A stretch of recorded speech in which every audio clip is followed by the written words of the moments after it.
और हम बात करेंगे इस वक्त मुल्क में सियासी सूरत हाल के हवाले से और ख़ास तौर पर इस वक्त जो मामलात नैब से मुताल्लिक हैं सेनेट में उस पर भी बात होगी और जो हालिया इस वक्त पीडीएम की तहरीक रैलीज़ और जलसों की सूरत में चल रही है उस पर बात करेंगे। नदीम कुरैशी साहब पाकिस्तान तहरीक इंसाफ के रहनुमा तर्जुमान पंजाब हुकूमत इस वक्त हमारे साथ मौजूद हैं। बहुत शुक्रिया नदीम साहब आपके वक्त का।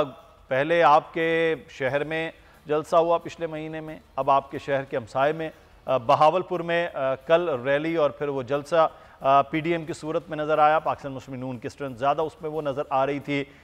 वो रुक नहीं रहे हैं पीडीएम, वो चाहे जितने भी उन पर बात आप कर रहे हैं कि जनाब वो हवा निकल गई है उनके गुब्बारे से, पाकिस्तान पीपल्स पार्टी ने ये कर दिया है वो कर दिया, लेकिन सर उनका एक स्टांस तो भरपूर आपके खिलाफ है कि वो हुकूमत के खात्मे के लिए बाहर निकले हुए हैं, लोगों को मोबिलाइज कर रहे हैं और अल्टीमेटली वो ये कह रहे हैं कि इस सारी मोबिलाइजेशन का अमल जब हमने लॉन्ग मार्च करना है उसके लिए है, तो वो तो कहीं भी नहीं रुके, किसी भी जगह नहीं रुके। तो आपकी हुकूमत के लिए तो खतरा अभी भी पीडीएम की सूरत में मंडला रहा है। बिस्मिल्लाहिर्रहमानिर्रहीम। देखिए मुदस्सिर, सबसे पहले मैं आपको अर्ज करूं कि आपने फरमाया कि जी आपकी हुकूमत के खात्मे के लिए ये लोग निकले हैं, ऐसा कतई कुछ नहीं है। ये बुनियादी तौर पर अपनी सियासत के खात्मे को बचाने की कोशिश कर रहे हैं। जिस शख्स का नाम इमरान खान है, जिसने 22 साल इस मुल्क में एक नुक्ते पर जदोजहद की कि इंसाफ के बगैर कोई माशरा कायम नहीं रह सकता, और आज वो गवर्नमेंट में और वो 2 साल से 2.5 साल से उन तमाम चीजों के साथ स्ट्रगलिंग पोजीशन में है। मैं कभी ये नहीं कहता कि जी आइडियल सिचुएशन हो गई है, सब कुछ ठीक हो गया है, still we are in struggling phase. लेकिन हमने देखना यह है कि खान साहब ने कहा था कि एक रोज आएगा इस सिस्टम के सारे बेनिफिशियरीज, स्टेटस को की सारी ताकतें इकट्ठी होंगी, और फिर चश्मे फलक ने देखा, पूरी दुनिया ने देखा कि ये वाकया आपके हमारे सामने रूनुमा हुआ कि वो तमाम लोग जो 35 साल इस मुल्क में किसी भी तरह इक़्तिदार में रहे, आज वो फिर इक़्तिदार के लिए इकट्ठे हैं। उनको पता था कि इमरान खान जिस रास्ते का मुसाफिर है उसकी मंजिल पाकिस्तान को मौरूसी सियासत से निजात दिलाना, पाकिस्तान में इदारों को मजबूत करना, पाकिस्तान की आवाम को यह शऊर देना कि वो इस फैमिली प्राइवेट लिमिटेड सिस्टम से बाहर है। नई लीडरशिप को इमर्ज करना, वो पंजाब में भी हुई, मरकज में भी हुई।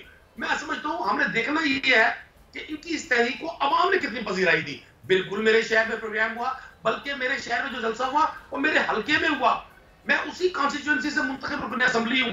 क्या हालात थे यहाँ, कोशिश की गई कि गवर्नमेंट की रेट को चैलेंज किया जाए, डिस्ट्रिक्ट एडमिनिस्ट्रेशन की मर्जी के बगैर स्टेडियम के लॉक तोड़े गए, लोगों को बड़ी बड़ी कोशिश की बेचारगी का लाइसेंस लेने की, लेकिन चूंकि गवर्नमेंट के पास एक पूरी दुनिया की तरफ से ये पैगाम है, हेल्थ इंडिकेटर्स है कि कोविड है, लोग मर रहे हैं। सर नदीम साहब ठीक है, वो आप कह रहे हैं कि आपकी हुकूमत के खात्मे के लिए नहीं निकले, लेकिन सर वो निकले तो हैं, वो हुकूमत को टफ टाइम दे रहे हैं, खात्मा कर रहे हैं। बहरहाल वो ज़िमनी इलेक्शन में, सेनेट इलेक्शन में भी हिस्सा ले रहे हैं, लेकिन मसला ये है कि अवामी मामलात को वो उठा रहे हैं, अवामी इशूज़ को वो हाईलाइट कर अपनी तकारीर के अंदर वो बात यहाँ से शुरू करते हैं कि चीनी आटा महंगा है, नए साल में पेट्रोल महंगा है। वो तो यहाँ बात से शुरू करते हैं जो एक आम आदमी को एड्रेस करता है।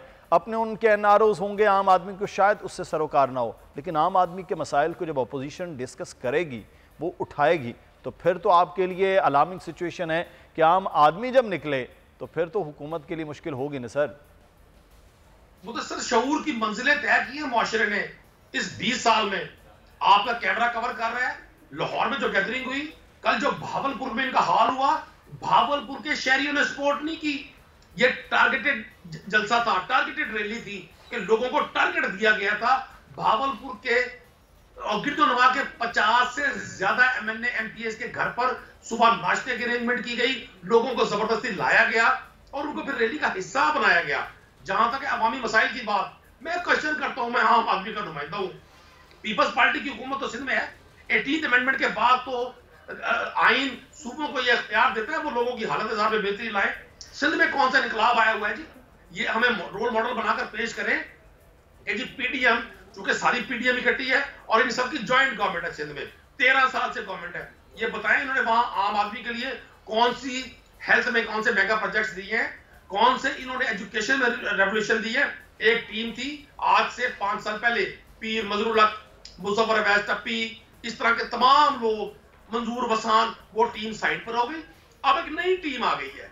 अब मतलब मेरा कहने का मकसद ये, इन्होंने एक रिवायती अंदाज में चीजों को ना सिर्फ पहले आगे बढ़ाया, अब भी इनकी कोशिश और ख्वाहिश ये है कि लोगों की बात करके 12 साल में तो उन्होंने 12.5 साल में कुछ नहीं किया, लेकिन 2.5 साल में आपने कौन से ऐसे बड़े मेगा प्रोजेक्ट्स लगाए हैं कि जिनका फायदा इस वक्त तक आवाम तक हो? वो कह रहे हैं आम आदमी जो है वो उसके लिए एक आम आटा तक आप लोगों ने महंगा किया, चीनी तक आप लोगों ने महंगी की है, महंगाई आप लोगों ने की है, मेगा प्रोजेक्ट्स तो फिर दूर की बात है। तो सर मैं आपको एक अर्ज कर दूं, पाकिस्तान के हालात आपसे और मुझसे पूछना नहीं है। जब डॉलर का रेट ऊपर जाएगा, डॉलर महंगा होगा, पाकिस्तान तो शिकंजे में था एक्सपोर्ट्स के। पाकिस्तान में एक्सपोर्ट्स कितनी थी और इंपोर्ट कितनी थी बाजी में, ये हमने देखना है। हमने ये देखना है कि पाकिस्तान में किसी ने पाकिस्तान की एग्रीकल्चर को अपनी बेसलाइन बनाया? पाकिस्तान में कभी काम हुआ इस हवाले से कि यहाँ हाइब्रिड सीड पैदा किया जाए? ये 22 करोड़ की आबादी का मुल्क है। मैं पूरी जिम्मेदारी से मैं कहता हूं, आप सिर्फ एग्रीकल्चर में प्रोग्राम करें। पूरी दुनिया में इस वक्त फूड सिक्योरिटी सबसे बड़ा इशू है।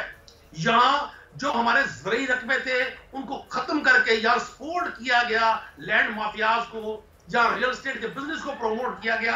किसी ने काम किया, आज ये कहते हैं जी गंदुम का रेट बढ़ गया।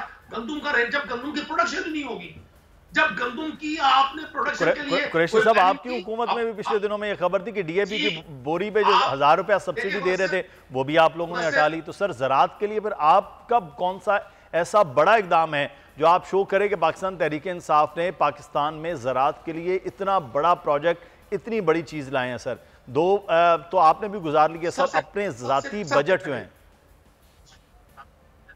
सर सबसे पहले हमने वापडा के जो रेट्स थे काश्तकार के लिए उनको डिक्लाइन किया।